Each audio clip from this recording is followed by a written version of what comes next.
Article 2, Section 1. The executive powers shall be vested in a President of the United States of America. He shall hold his office during the term of 4 years, and, together with the Vice President, chosen for the same term, be elected as follows. Each state shall appoint, in such manner as the legislature thereof may direct, a number of electors, equal to the whole number of senators and representatives to which the state may be entitled in the Congress. But no senator or representative, or person holding an office of trust or profit under the United States, shall be appointed an elector. The electors shall meet in their respective states, and vote by ballot for 2 persons, of whom one at least shall not be an inhabitant of the same state with themselves,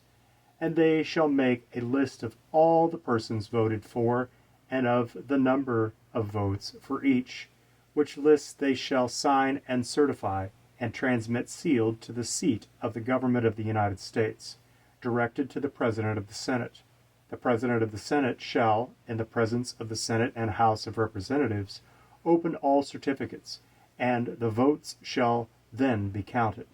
The person having the greatest number of votes shall be the President, if such number be a majority of the whole number of electors appointed, and if there be more than one who have such majority, and have an equal number of votes, then the House of Representatives shall immediately choose by ballot one of them for President, and if no person have a majority, then from the 5 highest on the list the said House shall in like manner choose the President. But in choosing the President, the votes shall be taken by states, the representation from each state having 1 vote.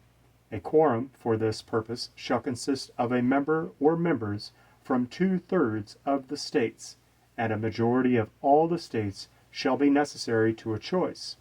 In every case, after the choice of the President, the person having the greatest number of votes of the electors shall be the Vice President. But if there should remain 2 or more who have equal votes, the Senate shall choose from them by ballot the Vice President. The Congress may determine the time of choosing the electors and the day on which they shall give their votes, which day shall be the same throughout the United States. No person, except a natural-born citizen or a citizen of the United States at the time of the adoption of this Constitution, shall be eligible to the office of President, neither shall any person be eligible to that office who shall not have attained to the age of 35 years, and been 14 years a resident within the United States. In case of the removal of the President from office, or of his death, resignation, or inability to discharge the powers and duties of the said office, the same shall devolve on the Vice President, and the Congress may by law provide for the case of removal, death, resignation, or inability, both of the President and Vice President, declaring what officer shall then act as President, and such officer shall act accordingly, until the disability be removed or a President shall be elected. The President shall, at stated times, receive for his services a compensation, which shall neither be increased nor diminished during the period for which he shall have been elected, and he shall not receive within that period any other emolument from the United States, or any of them. Before he enter on the execution of his office, he shall take the following oath or affirmation. I do solemnly swear